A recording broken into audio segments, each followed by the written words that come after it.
sizokula ngesihlabelelo 50 inkosi kusuphama bebami. Amen.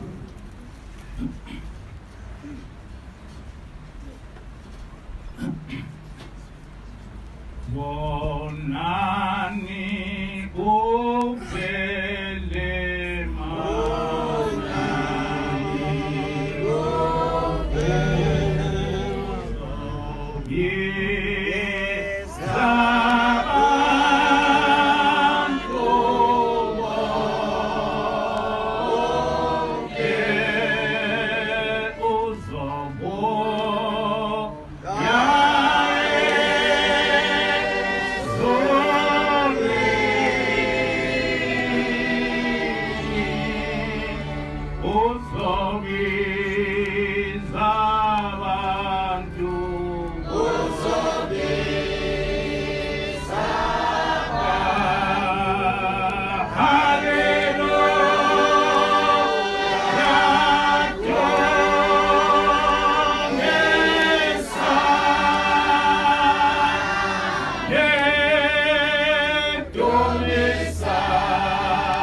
Amen.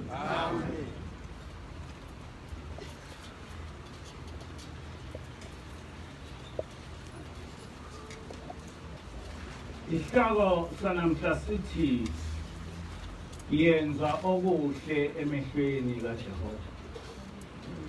Yenza okuhle emehlweni kaJehova.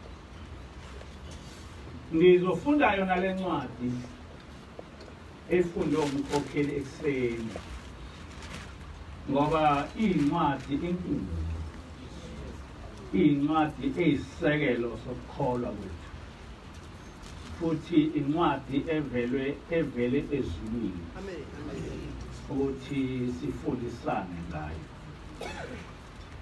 Le ncwadi ethi incwadi kaMikha 4:5 ethi ngokuba bonke abantu bahamba kube yilowo nalowo ngegama likaNkulunkulu wakhe. Ngiyayiphinda, ngokuba bonke abantu bahamba kube yilowo nalowo ngegama likaNkulunkulu wakhe. Kepha thina siyakuhamba ngegama likaJehova uNkulunkulu wethu kuze kube phakade naphakade. Kepha thina siyakuhamba ngegama likaJehova uNkulunkulu wethu kuze kube phakade naphakade. Lamazwi asho ngumprofeti uMikha. Namhlanje na abuyisiwe ezulwini, abuyiselwa kithi, ukuthi abantu nabantu ngokwehlukana kwabo yilowo nalowo uhamba ngegama likaNkulunkulu wakhe.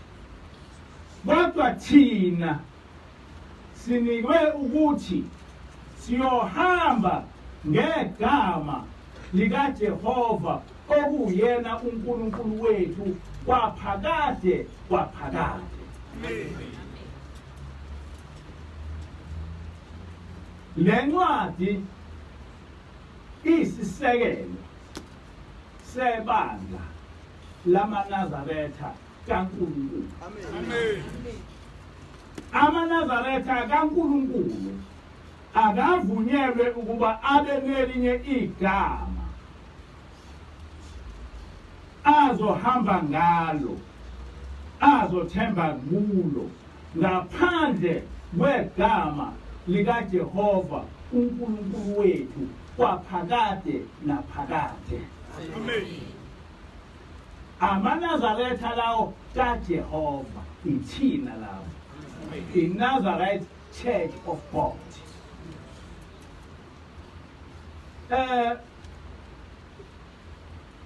Le ncwadi siyinikezwe ezulwini.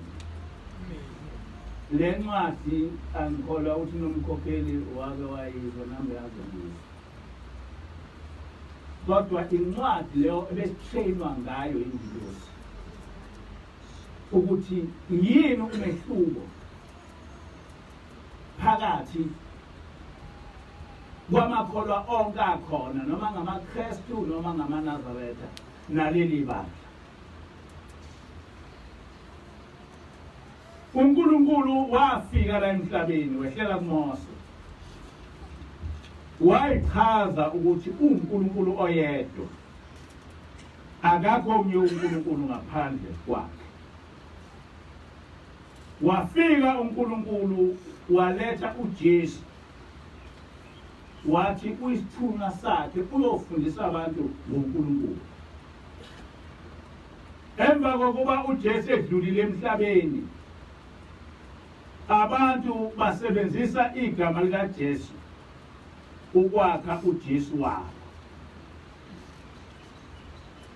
uNkulunkulu okwesibili wathuma uShembe umprofeti iZashembe ukuba azovuselela leli gama lakhe, azovuselela lokhu kukhonzwa kwakhe. Uthe mayehamba umprofeti emhlabeni, abantu baba noShembe noma noShembe abangonkulunkulu babo, hayi lo owayethunywe uJehova, lo owayefundisa ngoJehova. Kodwa kwasekuqhamuka abanye oShembe kwaba ngonkulunkulu bakhiwa kwaba onkulunkulu babantu. So la njengamanjena onkulunkulu abagqamile babili ongasiyena uJehova.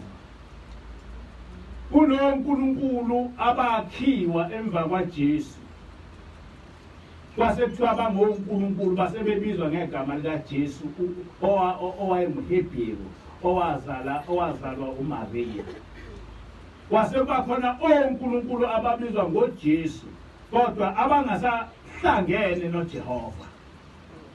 Abangahlangene noJehova ngegama, abangahlangene noJehova nangesenzo. Kwaba onkulunkulu babo.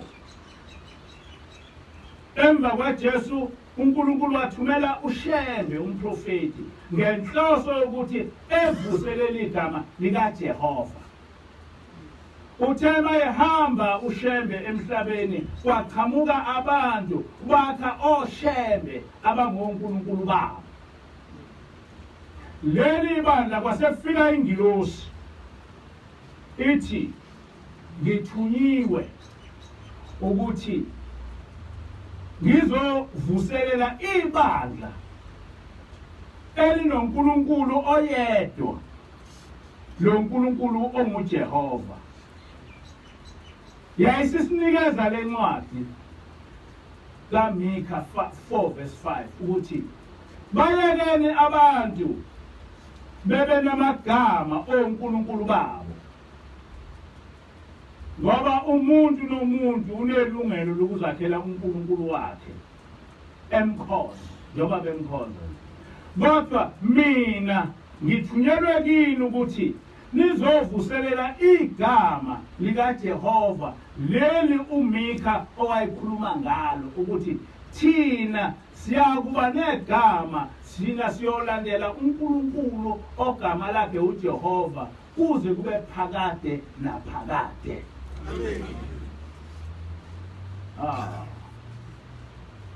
Ma umuntu wasezulwini eseyikhuluma le ndaba kaJehova. UJehova bantwana basezulwini ungamqhathanisi nabanye onkulunkulu noma ngayiphi indlela. Ungamqhathanisi. Ngoba uJehova ungumdali wezulu nomhlaba. Uma ngabe unonkulunkulu ogama lakhe nguJehova, unayo yonke into lapha emhlabeni nasezulwini nasethuneni. uJehova bantwana basezulwini akudingi ukuthi uye emsamo uyombiza. Akudingi ukuthi uye esibayeni uyombiza. uJehova uhlale ekuwe umbiza noma isiphi isikhathi noma nini noma ulele. uJehova uhlale eseduze kwakho noma isiphi isikhathi. Uma ngabe usufa asikho isikhathi sokubizwa oyihlomkhulu. Akakho umuntu ongathi mayefa ebizwe isemkhulu. Kodwa uyobizwa noJehova wethu. Uma usethuneni ngeke umbize uyihlomkhulu. Uyobiza noJehova, uyocabanga noJehova. Noma ngabe ususezulwini usuphumile umphefumulo, uNkulunkulu omfunayo uJehova. Ngakho-ke uJehova uNkulunkulu wabasenyameni ebuye ebe uNkulunkulu wabasemoyeni. uJehova uNkulunkulu wabahluphekile noma kuphi lapha abahlupheke khona uyaqhamuka. Akakho umuntu noma ngathi uyinkosi inkolo yomdabo noma ngathi uyini, kodwa uma ngabe esefike ukuhlupheka umuntu owaziyo noma inkosi oyaziyo ukuthi izoba seduze kwayo uJehova. So uma ngabe ukhetha uJehova ukhetha uNkulunkulu oqala wokugcina Alpha no Omega. Uma ukhetha uJehova, ukhetha usima yedwa. Uma ukhetha uJehova, ukhetha umdali wezulu nomhlaba. uNkulunkulu uphethe yonke imvelo yomuntu nemvelo yapi, nolwandle liphethwe nguye, nezulu umkhathi uphethwe nguye, nawe ukwakhiwa kwakho kuphethwe nguye, ngoba nguyena owathi mangabe uba khona waphefumula ephefumulela kuwe. So your existence is through our God Jehovah. Ngoba uyena okwenze waba khona, uyena ophefumulele kuwe, uyena okwenze waba umfanekiso wakhe. uJehova lo.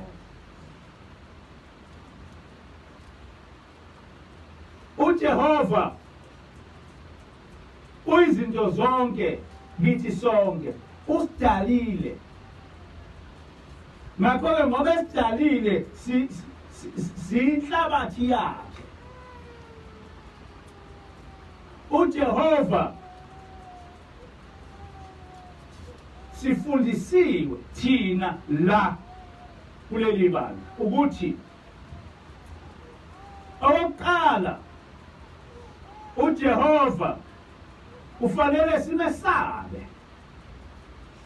Simesabelana uJehova. Simesabela uJehova ngoba uJehova uJehova kuphela uyakwazi ukubulala inyama yakho ebuye futhi ebulale umphefumulo wakho. Akakho omunye uNkulunkulu ongabulala inyama yakho ebuye ebulale umphefumulo wakho. Kodwa uJehova uyakwazi ukubulala inyama yakho ebuye futhi ebulale umphefumulo wakho. uJehova uyakwazi ukuthi esindise inyama yakho ebuye futhi esindise umphefumulo wakho. uJehova lo. uJehova lo.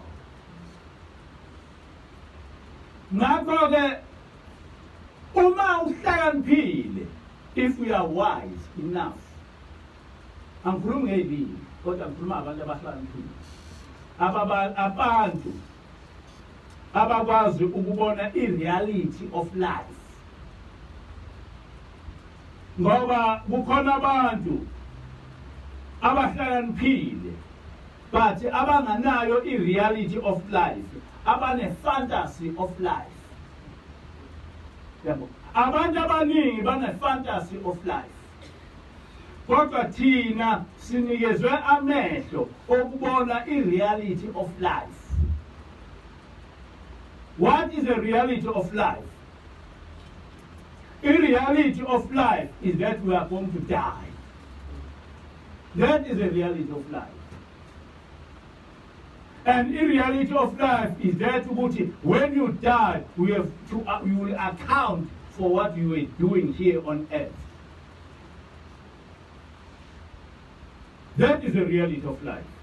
So umuntu onikezwe ukuhlakanipha kwasezulwini, he looks at things nge-reality of life. Ukuthi iqiniso lempilo libi kanjani? Iqiniso lempilo ukuthi angiziphethe. Iqiniso lempilo ukuthi lempilo ekhona ayikho, is false, is fake. Kodwa umuntu ophila nge-fantasy of life, umuntu othi mangabe esemdansweni ejabule, yabona abantu abazilima bazazi ukuthi bahlakaniphile. Uyabona uma ungase uye emdansweni ubafica abantu bejabule, ukujabula kwabo akukho. But ngoba abaphiwe ukuhlakanipha, bakwazi ukuthi from here where I'm going, bakwazi ukuthi bebone ukujabula lapho ngekho khona. That is what is happening on earth. Njengamanje njengoba kukhisimusi abantu babhuka amahotela bakuphi bazobe begcwele olwandle giga ebusuku kuze kuyoshona bejabula. But if you ask yourself, yini ekujabulisayo? No, awujabuliswa yini, ujabuliswa ukuthi uyislima. Ayikho enye into ekujabulisayo ngaphandle kokuthi uyislima, ngoba ujabula njengengane iyongena elokhuzeni edanini. Ujabuliswa ukuyobona umlilo yobamba umlilo.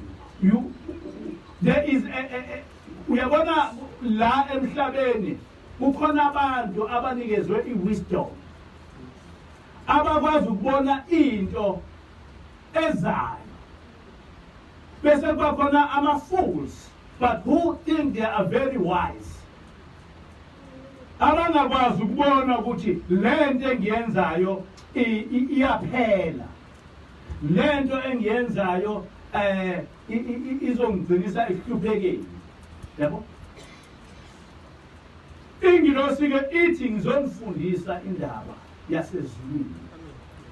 Ngizonifundisa i-reality of life, ukuthi i-life isuka lapha igcine lapha, isuka lapha igcine lapha. Noma ungasijabulisa kanjani, kodwa uma ungasijabulisi ngento kaNkulunkulu, i-life yakho is fantastic. You are just fantasizing ngezinto ey'ngekho. Wakha i-fiction ye-life. You are not being realistic nge-life yakho. Ithi-ke ingilosi, nimbambe lo Nkulunkulu. Nimbambe lo Nkulunkulu uJehova, ngoba nibambe uNkulunkulu bonke abantu abangamkhozi okufika isikhathi sokuthi bemfune. Uthi ingilosi, uma nibambe lo Nkulunkulu uJehova, nibambe uNkulunkulu abazothi abantu ebebengamkhozi, kodwa bese kuba khona isikhathi lapho abamfuna khona, kodwa esekude na. Esekude na. Lo Nkulunkulu esinaye, uNkulunkulu abantu abamfuna ehluphekile. SinoNkulunkulu abantu ababemfuna ehluphekile, kodwa thina simfuna singahluphekile, ngoba siyamazi ukuthi khona isikhathi lapho esizomfuna khona, bese sithola ukuthi lapha esekufanele sihlupheke sekuqhamuka iy'ngilosi zakhe zizositabula kulokhu usizi. So thina i-wisdom yethu eyokuthi lo Nkulunkulu simfune singahluphekile. Yabo, ahluphekile mathina, njengoba ngilapha nje ngihluphekile, kodwa ngiyazi ukuthi khona isikhathi engizohlupheka ngaso. Ngiyazi ukuthi khona isikhathi engizomfuna ngaso uNkulunkulu. Ngiyazi ukuthi khona isikhathi engiyohlaselwa izitha. Ngiyazi ukuthi khona isikhathi engiyohlaselwa amadimoni. Ngiyazi ukuthi khona isikhathi umphefumulo wami ozodingeka khona. Ngakho-ke uNkulunkulu u-insurance ye-life yakho here on earth and afterwards. uNkulunkulu uJehova u-insurance ye-life yakho. Umuntu oyislima umbona ngoba engakwazi ukuba ne-insurance. Ngisho ngabanemali akanamshwalense umuntu wesilungu. Kodwa umuntu ohlakaniphile uyayithi leyo malana oyithathayo ebe nomshwalense ukuthi ngelinye ilanga ungase kwenzeke le ndlu yami ishe. Ngelinye ilanga ungase kwenzeke le moto yami ilokhuze iginqeke. Ngelinye ilanga kuyokwenzeka ngife. And therefore, what provision have I made for all these things? Huh? So abantu abaningi generally have that kind of thinking. But even that in reality is very shallow. It's very shallow. Umuntu oyi-deep thinker, umuntu owazi ukuthi ngelinye ilanga ngizodinga uNkulunkulu. Nangizindini. Yabo. Umuntu ophiwe ukuhlakanipha kwasezulwini, umuntu owaziyo ukuthi ngelinye ilanga ngizodinga uNkulunkulu. ngakho-ke 10% of my life angikudedicate uNkulunkulu ngoba ngelinye ilanga ngizodinga uNkulunkulu. Ngizomdinga uNkulunkulu ngihlaselwa izigebengu, ngizomdinga uNkulunkulu ngiphelelwe umsebenzi, ngizomdinga uNkulunkulu ngigula, ngizomdinga uNkulunkulu ngifa, ngizomdinga uNkulunkulu sekufanele kuba ngezulwini. And therefore ilife yami angiyakhe ngendlela ukuthi uNkulunkulu ebe umshwalensi wempilo yami.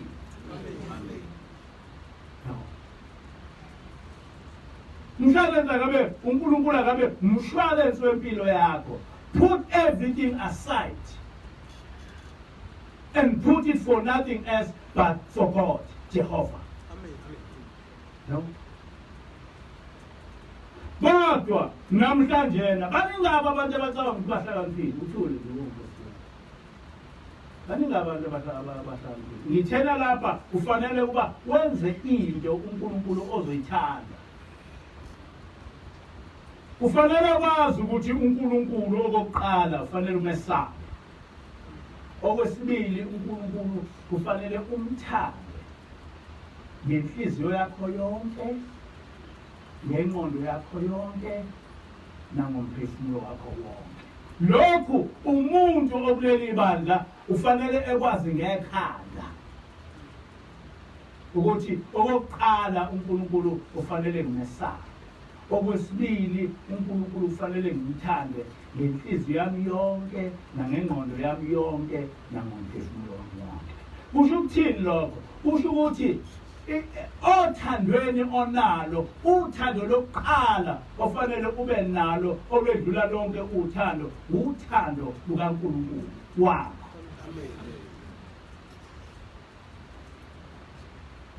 So uma ukhuluma ngoNkulunkulu ukuthi umthande, ungagcini nje ukuthi hayi kufanele uthande uNkulunkulu. Cha, kubale. Kufanele uNkulunkulu umthande ngayo yonke inhliziyo yakho, nangawo wonke umphefumulo wakho, nangawo wonke ingqondo yakho. Njengoba kubhaliwe, njengoba uMose wasifundisa kanjalo, njengoba uShembe umprofeti wasifundisa kanjalo. Akusiyona nje into ofanele leyo kube yinto nje umdlalo. No, iyakhuluma. It's talking to your life. Ukuthi uNkulunkulu fanele umthande ngayo yonke inhliziyo yakho, nangawo wonke umphefumulo wakho, nangawo yonke ingqondo yakho. Uma uNkulunkulu ungamthandi, awukholile. Afanele ukuthi kube khona into oyithandayo engaphezulu kokuthanda uNkulunkulu. Afanele. Uma ethi uNkulunkulu ngikuthanda unelokuza, unentshebe, ngikuthanda unenwele, unesihluku. Angababikho enye into oyibona kufanele ukuthi uyigundele inwele ukuze ube attractive kuyona, then ube attractive kuNkulunkulu. Ngoba uma siwenze njalo uNkulunkulu awusamthandi ngenhliziyo yakho yonke, nangomoya wakho wonke, nangengqondo yakho. Ngoba sekukhona enye into oyibone ukuthi izokwenza ukuthi ube muhle, ube uNkulunkulu ukuthi uyakuthanda ungasho lutho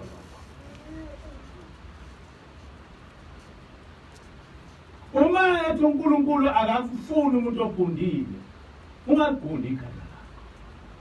Ngoba usutshena ukuthi uNkulunkulu awunendaba naye, uNkulunkulu awumthandi, uNkulunkulu awumlaleli. No. So kuyo yonke into yenzayo ufanele ube uyibuza ukuthi uNkulunkulu, is he happy about what I am? Is God happy about what I am? Ebukeni kwakho, in your looks, Musa ukuthatha isibuko uthi abantu bayachazeka yini ngalento engiyona. Thatha isibuko sasezulwini ukuthi uNkulunkulu uyachazeka yini ngalento engiyiyona. Kodwa uthi uShembe futhi wayikhotha uJesu uthi uSathane uyobuya emva kweminyaka eyinkulungwane. Njengamanje na siphila ezweni umhlaba wonke lapho kubusa khona uSathane. seyidlule iminyaka ey'nkulungwane wahamba uJesu. Kodwa sesiphila esikhathini lapho okubuye khona uSathane njengoba libhalile uShembe ukuthi uSathane uyoba khona emva kweminyaka ey'nkulungwane. uSathane ukhona, and you must be very thankful uma ukwazile ukuthi uphume uSathane. You must be very thankful. Umuntu eqala ehlakanipha uhlakaniphela ukube attract abantu besifazane baphilela ukuthi be-attract amadoda. I'm sorry to say that, but that is a fact. Yonke into eyenziwa abantu besifazane isikhathi esiningi ngaphandle kwalaba bethu yenzelwa amadoda. Yenzelwe ukuba bekhanukelwe amadoda. That's a fact. Uma ngabe ushiya isiketi ufaka ibhlukwe usuke uwathetha abantu ngebhlukwe. Wathetha amadoda ngoba ibhlukwe yilona elizoveza umzimba wakho. Kwesi isikhathi abantu besifazane abafaka amabhlukwe uzube namahloni ungazi ukuthi lo muntu uzombuka kanjani. Ngisho indlela abaqosha amangama sebefaka amabhlukwe ucake ukuthi into engena into enjani.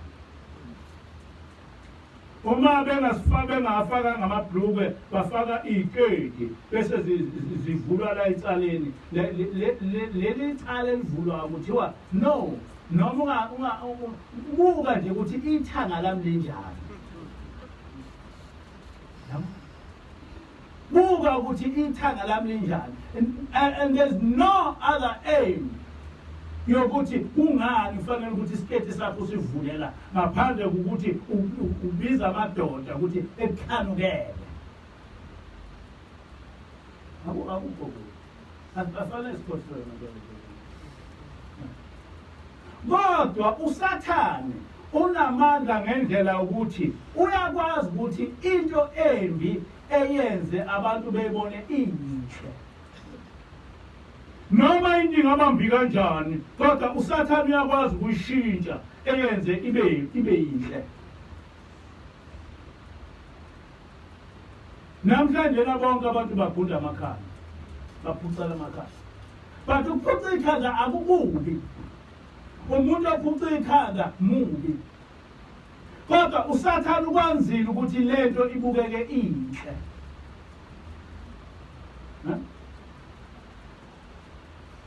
Namhlanje uNkulunkulu uthena umuntu engazigundi inwele zakhe emaceleni. Namhla yonke intsha igundi inwele emaceleni bese ishiya isiqholo singakanyiwe. Imbi lento. But uSathane has made it ukuthi abantu bebelieve ukuthi inhle.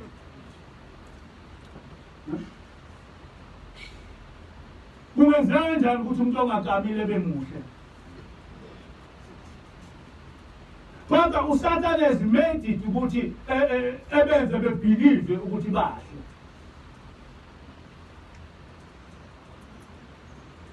Kungenzeka kanjani ukuthi njengoba nginey'nwele nje bese ngicabanga ukuthi bangase ngiy'gunde lezi nwele la ecaleni zisale lapha zingakanyiwe then sengimuhle. But uSathane has made them to believe that. Look at what women do. Into ngekuyazi abantu bathatha iy'nkobe bezakhe bese beyifaka emzimbeni elokhuzanyabo. Babi lento lezi iy'nkobe imbi ayibukeki, but uSathane has made them to believe ukuthi lezi iy'nkobe zinhle.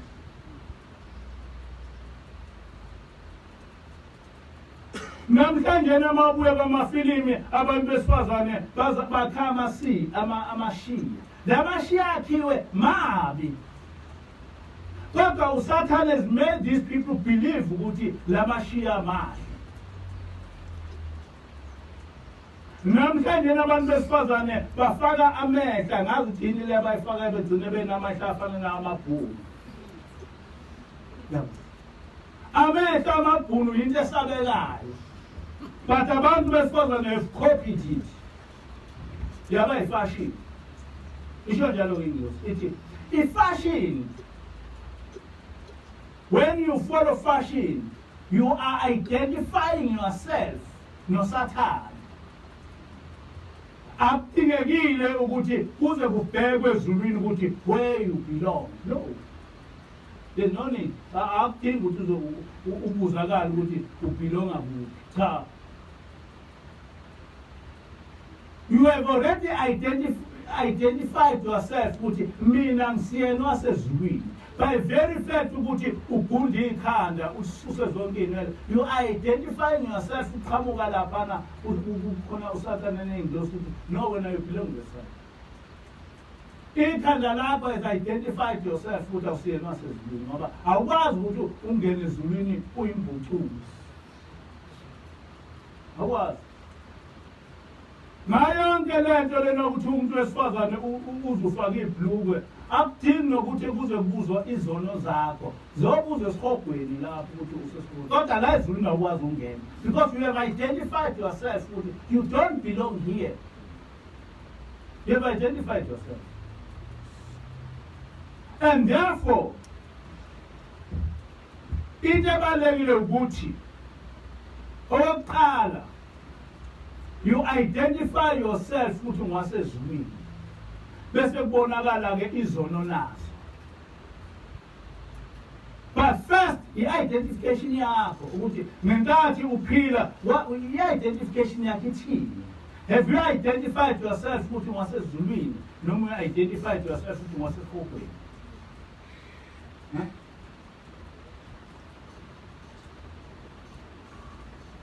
Ithi ke ingilosi lo nkulunkulu engilethela yena unkulunkulu eniyomkhonza eniyohlangana naye ngisho senihlukene nesidubuzeni. Lo nkulunkulu engizonikeza yena unkulunkulu lo ongumdali wezulu nomhlaba. Ithi unkulunkulu onesekelo sokuphila, unkulunkulu onesekelo sokukhonzwa. Unesekelo kanjani sokuphila nesokukhonzwa? Ithi ingilosi uma lo nkulunkulu wenu ethi ngaphumula ngosuku lwesikhombisa nani phumulani nani niphumule. Uma lo nkulunkulu wenu ethi ningawubasi umlilo ngeSabatha nani anubasi.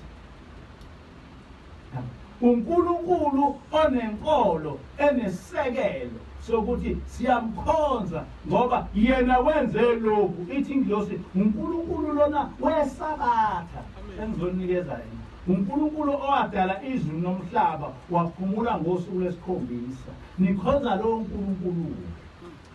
Uthi lo nkulunkulu abantu abaningi babemfuna mase behluphekile, kodwa nina mfuneni nisabusa ngoba noma kanjani nohluphekile nongamfuni manje kodwa khona isikhathi lapho uyayimfune khona lo nkulunkulu wenu.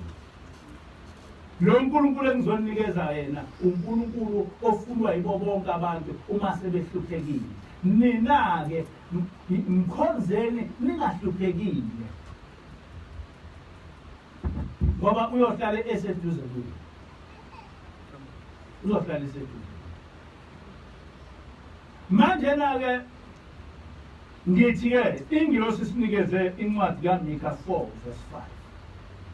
Yathi abantu banamagama onkulunkulu babo, kodwa nina owenu unkulunkulu uJehova. Yo, we are proud of that. Ukuthi sifike sanikezwa unkulunkulu owashunyayelwa ngabaprofeti bonke. Sinikezwe unkulunkulu owashunyayelwa uJesu owabafundisa abantu ngaye. sinikezwe uNkulunkulu umprofeti wethu uShembe owafundisa amaNazaretha ngaye asiyamlahlanga. Lo nkulunkulu ke manjena ke ubuyile ingilosi yathi nangu uNkulunkulu engimnikeza yena. Yamchaza lo nkulunkulu ukuthi lo nkulunkulu uwusizo kani yini. Usizo ngani lo nkulunkulu? Ithi ingilosi lo nkulunkulu enginika yena bonke abantu bayemfune mase behluphekile. Kodwa nina nifundisa ukuthi nimkhonze ningahluphekile. Ningahluphekile. Nina nilalele imithetho yakhe. Uma ethi uNkulunkulu angikufuni lokho, ningakwenzi. Ngoba oyihlo benza isivumelwano nalo uNkulunkulu ukuthi bayomkhonza phakade naphakade. Amen. So nenze sivumelwano.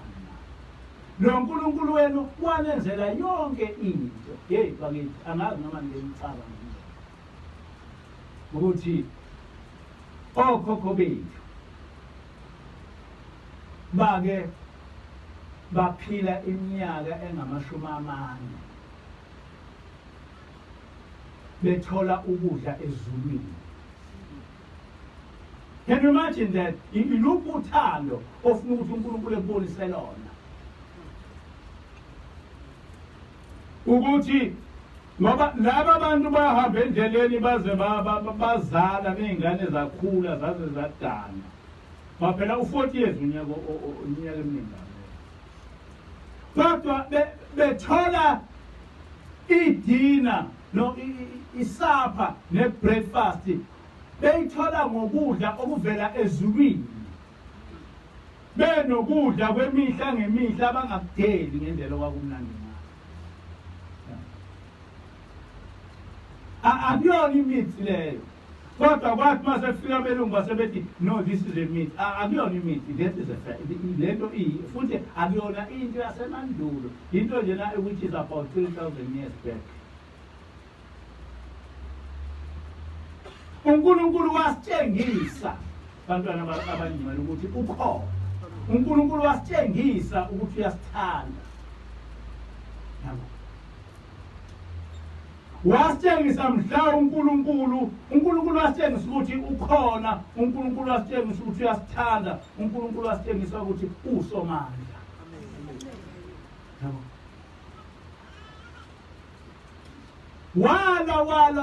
Wala noFaro esitshengisa ukuthi uyasithanda, ethi uFaro akasidedele sikhululeke. Esasidedele uFaro wasilandela. Kwafanele ukuthi manje kufanele singene olwandle. Ulandele ingulubana. Kodwa lo uNkulunkulu wethu Jehova wakwazi ukuthi amanzi olwandle ewabuyise eceleni. Buwele olwandle abantu abaclose to 2 million. Lama ulwandle amanzi. Ukhona uNkulunkulu ongenza leyo nto. 2 million babantu. Just imagine that thing. 2 million.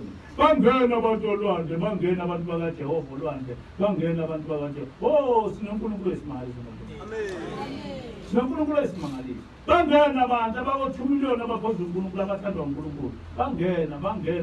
Baze bayophuma ngale ulwandle lubahlonipha ngoba kusho uNkulunkulu wethu ukuthi alume. Amen. Baba uphuma ngale athi mama amabutho kaFaro nawo ecabanga ukuthi engangena athi phakathi wathi uNkulunkulu ulwandle lubuyele endaweni yalo bavele kwamuka konke. Can we undermine that kind of love? Kwangagcina lapho. Bathe sebehamba boma. Lo uNkulunkulu wethu Jehova wathi uMose akashaya itshe, washaya itshe kwaphuma amanzi baphuza. Amen. Yebo umuntu ethanda ingane zakhe. Amen. Yebo umuntu ethanda ingane zakhe. Aqhamuka amanzi baphuza abantu. Bahamba hayi silambile. Bathi hayi andini abantu abakho ngiyanithanda ngifungile ngani ngifungile ngani ukuthi ngeke ngishiye kwehle ukuthi izulu kaningi baya abantu for 40 years bengalimi behamba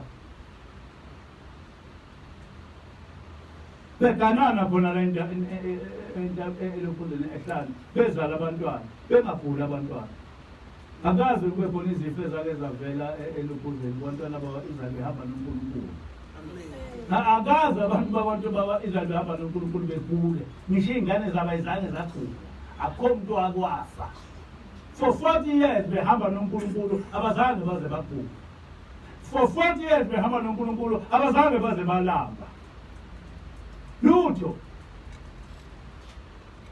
uma kwaqhamuka izitha wavele ethumela iy'ngilosi zilwe nalezo izitha zingqondo abantwana baka-Israyeli behamba noNkulunkulu asikho isizwe sake sabanqoba asikho babehamba nje. Are we to forget that kind of love? Are we to seek for another God?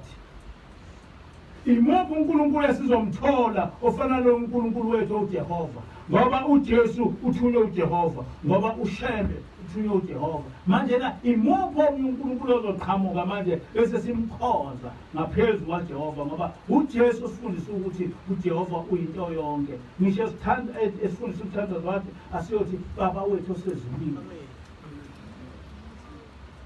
Safundisa uJesu ukuthi anothi Baba wethu osezulwini. Malingcweliswe igama lakho. Kwasho uJesu. Wathi noma nithandaza nithi Baba wethu osezulwini malingcweliswe igama lakho.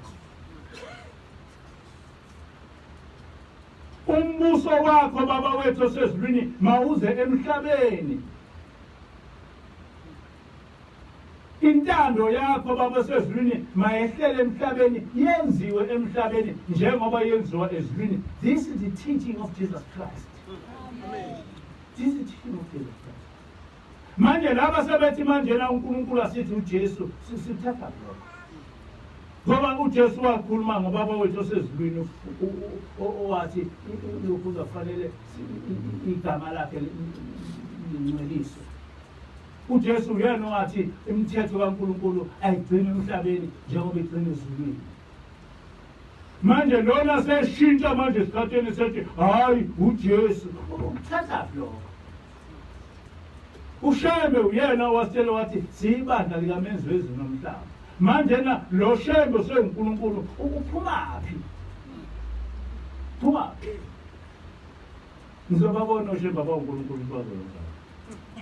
Kodwa kuphela unyaka bobe belwa beyisimangaliso. Oshembe abaNkulunkulu hayi bazokwenza.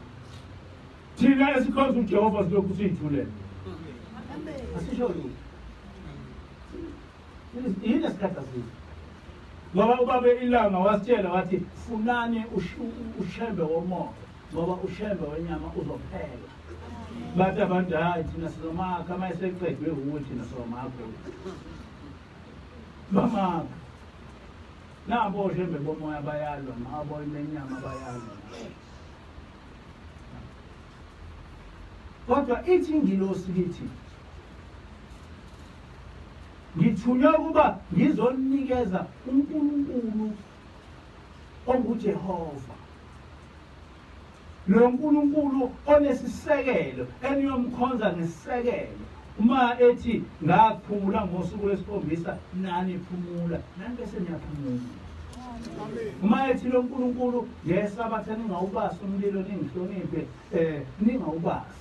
Uma ethi ningene endlini lapho khona ningayifaki icathulo noma kumakhaza nina animpheshini nivele nikhumule icathulo ningene lapho uJehova khona ningayifaki ngoba nilandela uNkulunkulu onesisekelo sokholo kusho ingilosi kusho ingilosi kodwa Sisimali abantu bengasibuka nje kodwa sisimali.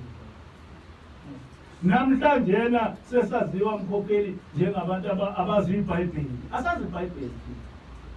Kodwa thina sazi imfundiso zasezulwini. Asazi iBhayibheli. Samuntu sathi ngangezwa mina sontweni ufundwa ngomika. Angikhohlele ukuthi wobumika ukhona. Mkhokheli wawamfunda nomika wamali. Mkhokheli ngcono wena ngoba ngifunda futhi. Mkhokhela kaze ngisho kodwa wazi yonke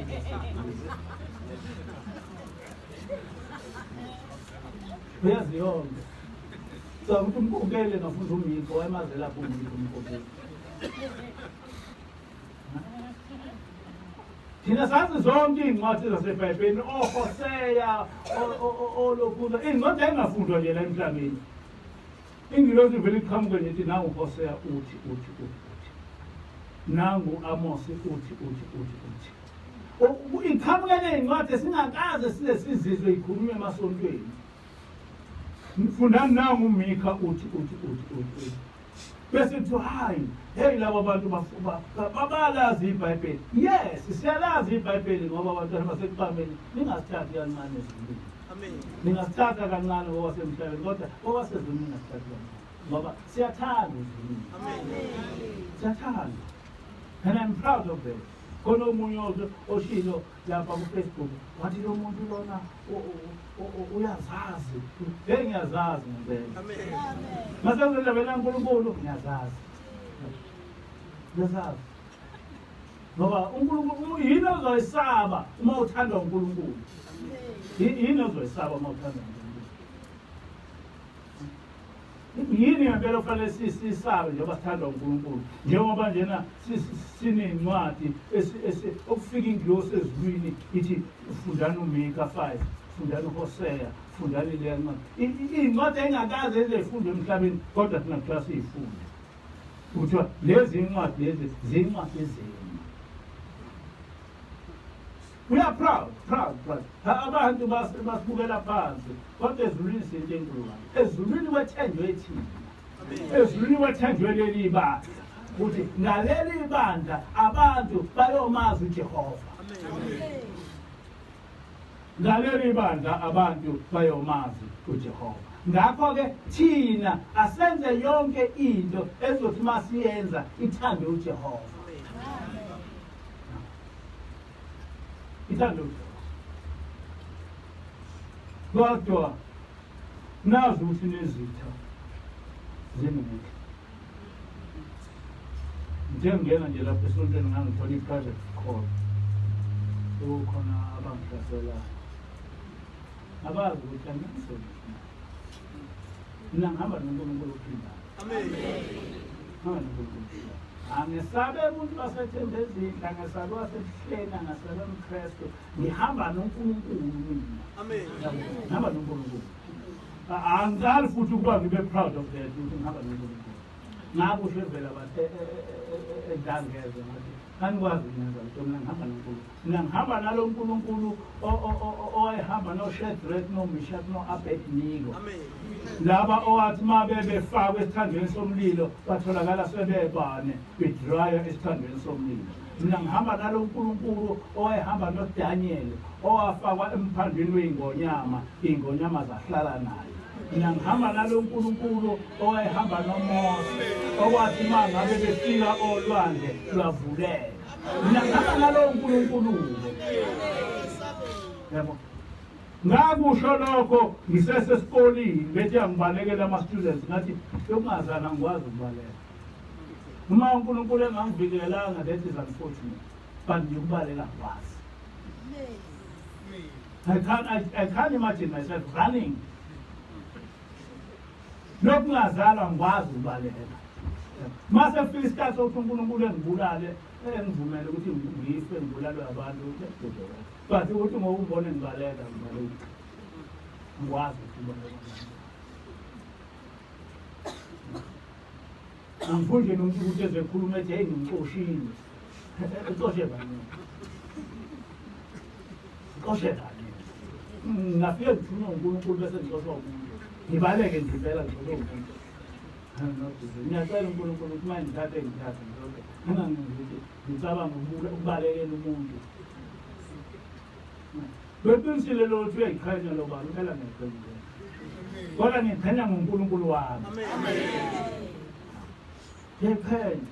Ngoba ingilosi ifike yahlala nathi yasifundisa indaba sezulwini abantu abangayazi. Ma bengafuni ukusilalela kule nto esiyishayo is unfortunate for them. Inkosi busele. Inkosi busele phama kwebani.